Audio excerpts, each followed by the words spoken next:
James Tedford, a war veteran in his 50s, lived in the quiet town of Fletchertown, Vermont, with his young, beautiful wife, Pearl. They seemed like an ordinary couple, but their lives took a strange turn when James went off to fight in World War II, because when he returned for his second tour of duty, he had no idea that he was about to experience a bizarre and unexplainable event that would shock the entire town. Now, before James left, he and Pearl had a very happy life. There were hardly any marital problems, they had a great time spending time together, and of course, they were very much in love. So when he returned, he was looking forward to picking up where he had left off. However, fate had other plans in store. For you see, James arrived home to an empty house, with virtually no sign of Pearl anywhere. His initial assumption was that she had just stepped out momentarily. As the evening wore on, she still had not returned, and James began to really worry about what was happening. The house was spotless, and there was even a half-prepared meal just left out there on the counter, which was very unusual. James began asking around town, hoping somebody knew about Pearl's whereabouts. It was discovered that she had actually been seen at a nearby store, seemingly in great spirits and exhibiting no signs of obvious distress or worry. However, Pearl never returned home, and the police were unable to find any clues as to her whereabouts. In fact, many people in the town believed that Pearl had simply run off to start another life with another man. But James could not accept that explanation. Why would she leave behind a half-prepared meal and not just leave a note behind? None of it made sense. It was as if she had simply just vanished off the face of the earth, and James was left with no answers, and even worse, no closure. What happens will not only disturb you, but there's a much larger plot twist at play here that will blow your mind, so stick with me. Now, Tedford's life was turned upside down by the mysterious disappearance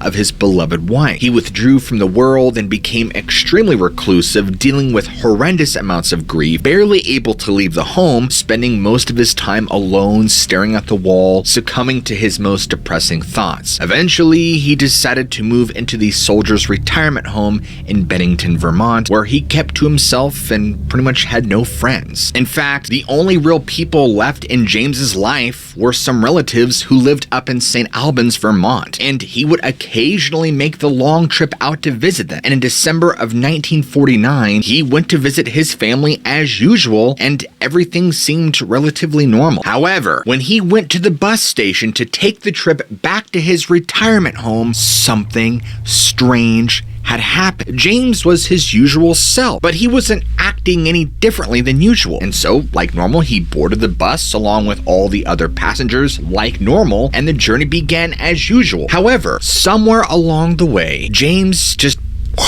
vanished without a trace. No one saw him leave the bus, and there was no signs of him anywhere. In fact, the other passengers and the bus driver all searched the bus and the surrounding area, but James was nowhere to be found. So the police were called, an investigation was then launched, but still there were virtually no clues. It was literally as if James had just evaporated into thin air. Now, the disappearance of James Tedford added to the already existing mystery surrounding the town of Bennington, Vermont. Many people began to speculate about what had happened to him, but no one had any concrete answers, clues, or leads to what could have happened. The strange and unexplainable event left everyone puzzled and wondering if they would ever find out what really did happen to James. Bus personnel and the 15 passengers who had been on the same bus as Tedford confirmed that he had indeed boarded the bus, and his luggage and belongings were found still stowed away on the bus. Witnesses said that Tedford had actually been sleeping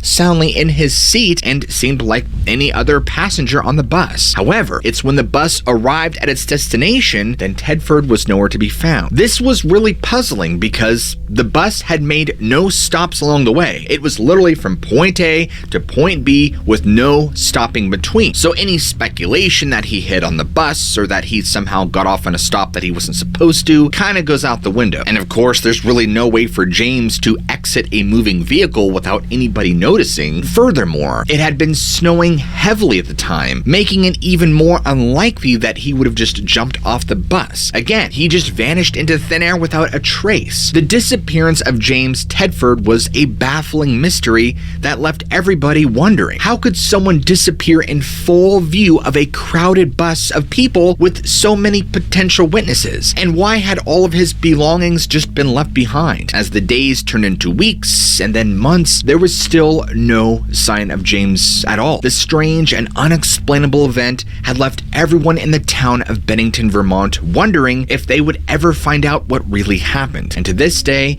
James Tedford has never been heard from again, and the mystery of his disappearance continues to remain unsolved. But here's the plot twist. It isn't just the fact that James and his wife disappeared that haunts the area and town. It's a piece of a mystery that's much larger and far more disturbing. People have actually been going missing around this particular area for years. In fact, it was first brought to the public's attention by American author Joseph A. Citro. It is said that between the years of 1945 and 1950, numerous people vanished without a trace, their fates forever lost within the shadows of the triangle. Citro's tales of these disappearances and the area's rich folklore have captivated readers in his books, including the chilling narrative of Shadow Child. The boundaries of this so-called mystery triangle remain as elusive as its secrets, but the region is believed to be centered around Glastenbury Mountain, encompassing the nearby towns of Bennington,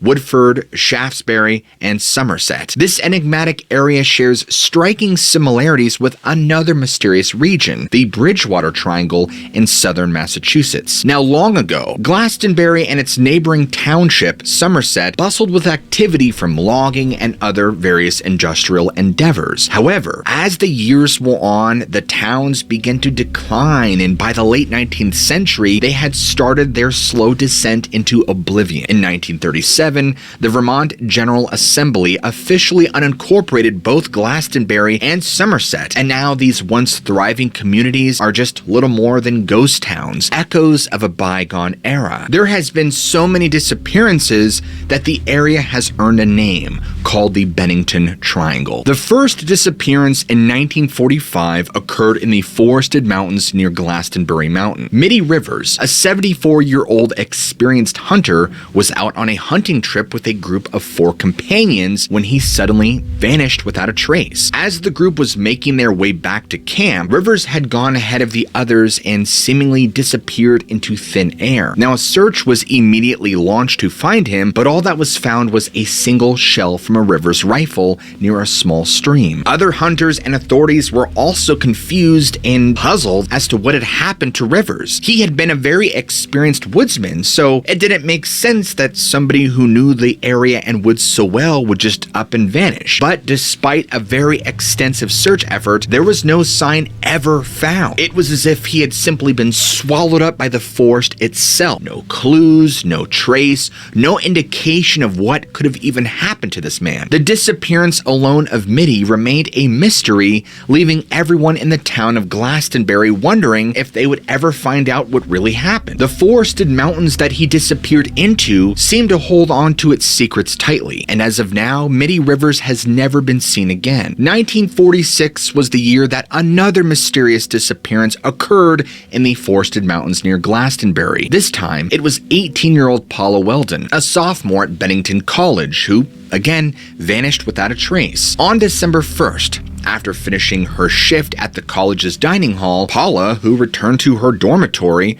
had told her roommate that she needed to go on a walk and just get some fresh air and clear her mind. Her original plan was to actually go along with others, but she ended up being the only one to go. And so she decided to take up the popular hiking trail called Long Trail up Glastenbury Mountain, alone at around roughly 4 p.m. in the evening. And it's not like she took this trail and was just never seen again. Paula was actually seen by several other hikers on the trail, including a man named Ernest Whitman, who she approached to and asked how far the trail went. She was also witnessed going along the trail by an elderly couple who were actually hiking about 100 yards, give or take, take behind her. They claimed that they even witnessed Paula take the trail around a rocky outcropping. When they rounded the same corner only moments later, she was nowhere to be seen. So when Paula failed to return to her dormitory or show up for classes the next day, she was declared missing. Authorities immediately launched a massive search effort, including offering a $5,000 reward for any information concerning her whereabouts. Even the FBI assisted in the investigation, but no trace of Paula was ever found. The disappearance of Paula Welden was a baffling mystery that left everyone in the town wondering what happened. The trail she disappeared on was well traveled and not particularly secluded or difficult, and Paula had been underdressed for the chilly weather, even though it had been forecasted to snow heavily that evening. The strange circumstances surrounding Paula's disappearance only added to the already existing mystery surrounding the mountain area. Everybody was left wondering if she would ever be found. In 1950, the ominous force at work in the forested mountains near Glastenbury struck again, but this time it was 8-year-old Paul Jepson who vanished without a trace while playing on the farm where he lived with his mother. Now, Paul's mother had left him to play on his own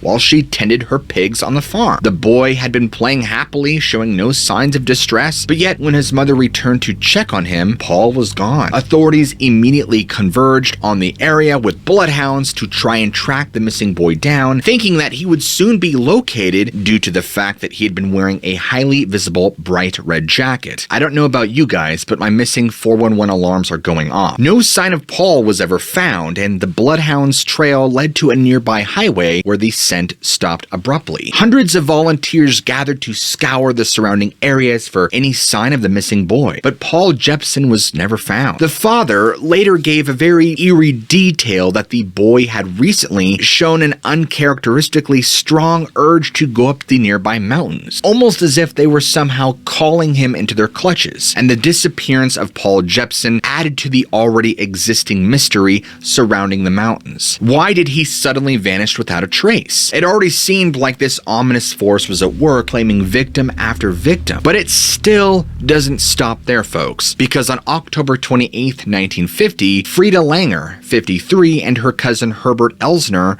were camping with a group of friends near the Somerset Reservoir and decided to go on a hike. During the hike, Langer reportedly slipped and fell into a stream, and she told Elsner that she was not injured, but that she was soaked, and that if he waited for her there, she would change clothes at the campsite and just meet up with him later. So Elsner thought nothing much of it at the time and waited as instructed. However, after over an hour had passed and Langer had yet to return, Elsner became very concerned and made his way back to the campsite to see what was going on. Langer was nowhere to be seen, and none of the other campers had seen her return either. After a thorough search of the area, nothing turned up. After contacting local authorities, extensive searches were done over the next 2 weeks using dogs and helicopters, yet the woman, or indeed any trace of her, could not be found. The whole event was odd. It had been daytime. Langer had not been injured, and she was very familiar with the area. In a bizarre twist of fate, and very sad, the following year on May 12th, 1951, Langer's decomposed body was found in full view in an open clearing near Somerset Reservoir, an area that had been extensively searched the previous year. And the body was so badly decomposed that the ultimate cause of death could not be determined. Now, where did her body come from? It was as if something or someone had just dumped it there. No one knows. Langer would actually turn out to be the only missing person in the Bennington Triangle mystery whose body was ever found, and would also be the last major vanishing to be reported from there. Similar to the Alaskan Triangle and the Bermuda Triangle, there is a lot of speculation as to what and why. There seems to be something very mysterious and unsettling about this mountain. The disappearances of these individuals over a span of 5 years have created an eerie aura around the area, with speculation and theories running rampant. Some speculate that a serial killer could be responsible, and the large variation in age, sex, and appearance of the missing individuals, it doesn't fit with the typical, more focused tastes of a serial killer. Others suggest that the victims could have fallen prey to the dangers lurking in the wilderness, such as hidden chasms, cliffs, unsteady trails, abandoned wells, which there are a lot of in this area, or wild animals, or perhaps they just got lost. However, many of the missing were actually very familiar with the area and its terrain, and extensive meticulous searches turned up absolutely nothing. And the fact that these disappearances all happened in autumn or winter does add to the mystery, as well as the strange circumstances surrounding some of the cases, like James Tedford, for example. How did he disappear in full view of a bus full of passengers? Now, some have actually suggested theories like alien abductions or attacks by Bigfoot or some other mystery monster, or that the victims themselves were swallowed up whole by some sort of interdimensional portal. In fact, not only is the entire area alive and well with reports of the supernatural, aliens, UFOs, ghosts, satanic cult activity, Bigfoots, and other various supernatural phenomena, there's even a supposed creature that lies in wait. Ever since the early 1800s, whispers of a mysterious creature had haunted the Glastenbury mountain area. Locals dubbed this enigmatic being the Bennington monster, and its legend grew with each passing year. The stories began with a stagecoach full of unsuspecting passengers traveling along a washed-out road. Their journey was halted abruptly when the driver noticed something peculiar: immense footprints in the mud, far too large to belong to any human. As passengers peered out into the darkness, a sudden terrifying attack shook the coach. A monstrous figure appeared from the shadows, its eyes gleaming with malice as it knocked the vehicle onto its side. The passengers trembled, their hearts pounding, and with a thunderous roar, the creature vanished into the depths of the forest, leaving the shaken travelers to question their own sanity along with what they had just witnessed. Later accounts would describe the Bennington monster as a towering hairy beast standing over 8 feet tall and covered in black fur. The mountain's eerie reputation grew with each passing year as tales of missing persons and strange occurrences began to spread like wildfire. One such story told of a man named Carol Herrick, who disappeared in 1943 while on a hunting trip not far from Glastenbury. The search for Herrick lasted 3 agonizing days until his lifeless body was discovered in a chilling scene. It appears as if he had been squeezed to death. His broken form had been surrounded by the same massive footprints that had been seen so long ago. The legend of the Bennington monster lived on, fueling the imaginations and fears of those who dared to venture into the shadowy realms of the Glastenbury mountain. And though, of course, skeptics dismissed the stories as mere folklore and legend, the locals knew better, for within the depths of the wilderness, a monstrous secret lay hidden, waiting for its next unsuspecting victim. Going back to the famed Fortean author of Joseph A. Citro, he wrote a book back in 2009 called The Vermont Monster Guide, and in it, he discusses something far stranger than any Bigfoot, something even the Native Americans warned about. It reads this: "No one alive has seen this dangerous anomaly on Glastenbury Mountain. Native Americans knew of it and warned people away. We can only imagine it as a sizable rock, large enough to stand on, but when someone stands upon it, the rock becomes less solid and, like a living thing, swallows the unfortunate trespasser. A number of disappearances have been reported on Glastenbury Mountain. Could all these vanished folk have stepped inadvertently on this hungry stone? There's the belief of the native people in the area that it's cursed, inhabited by demons and dark spirits, more commonly referred to as Manitou. Long ago, in the wild and mysterious lands of the Bennington area of Vermont, the Algonquin people held deep-rooted beliefs about the supernatural dangers that lay hidden within the shadows of the forest and mountains. They respected the land as a source of powerful energy, a place where the veil separating the physical and spiritual worlds was thin and easily pierced. To the Algonquin people, venturing into the wilderness of Bennington without proper caution was an invitation to encounter the unseen forces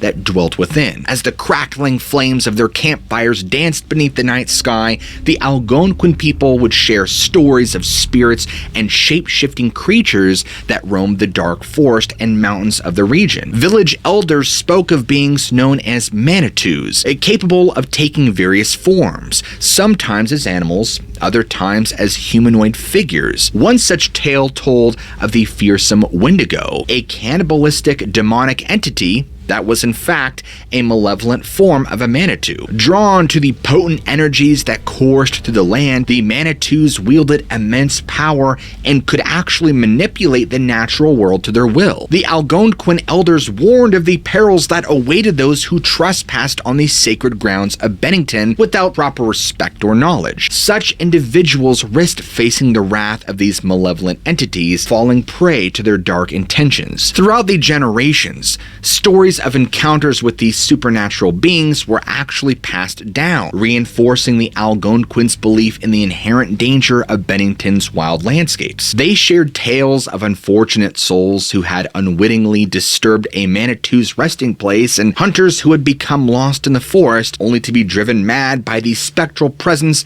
of these otherworldly beings. The legend of the Bennington monster, although it has evolved and taken on new interpretations over the years, remains rooted in the Algonquin people's ancient beliefs in the supernatural dangers. As the tales tell it, this eerie region has been the site of numerous unexplained disappearances, strange encounters, and inexplicable phenomena. The whispers of supernatural forces at play within the Bennington Triangle have fueled speculation that the missing 411 cases may share a similar otherworldly cause. Famed investigator and author David Paulides, driven by an insatiable desire to uncover the truth, has delved into the heart of these baffling vanishings, known as the missing 411 cases. Through his extensive research, Paulides has uncovered a disturbing pattern of people vanishing without a trace, leaving many to wonder if something more sinister lurks beneath. Much of the stories share a haunting similarity: individuals vanishing into thin air, despite exhaustive searches and thorough investigations, unusual weather patterns, or sudden changes in the environment at the time of the disappearance, and the baffling circumstances in which some of the missing were eventually found, either lifeless or with no memory of their harrowing ordeal. Moreover, the ancient history of the Bennington Triangle intertwined with the Algonquin people's belief in the supernatural dangers, like the malevolent Manitous, seem to resonate with the themes present in the missing 411 cases. This connection, though speculative, has led some to entertain the possibility that the same otherworldly forces at work in the Bennington Triangle could be responsible for the unsettling disappearances chronicled by Paulides. The link between the missing 411 cases, David Paulides' investigations, and the unsolved mysteries of the Bennington Triangle has only deepened the intrigue surrounding these bewildering events. And while definitive answers remain elusive, the relentless pursuit of the truth serves as a stark reminder of the vast unexplained phenomena that continue to defy our understanding and the chilling secrets that may still lie hidden within the shadows of one of the world's most remote and mysterious places. Look, the Bennington Triangle remains an unsolved mystery, and there are no clear answers to the disappearances of Midi Rivers, Paula Welden, James Tedford, Paul Jepson, and Frieda Langer. So, what happened to these individuals? The truth remains elusive, and the woods near Glastenbury Mountain continue to remain shrouded in a foreboding sense of mystery and dread. More importantly, I want to know what you think. Is there a perfectly rational explanation to the many mysterious disappearances of the individuals we all talked about today, and all the lore and legends surrounding this area? Or is there truly something nefarious and supernatural happening in this region beyond the third density? Leave your comments down below. I'd love to hear from you. Also, if you enjoyed this video and want to see more storytelling of the mysterious and supernatural, please go ahead and smack that like and subscribe button for more content just like today's. As always, I love you all, keep an open mind, and I'll see you all in the next video.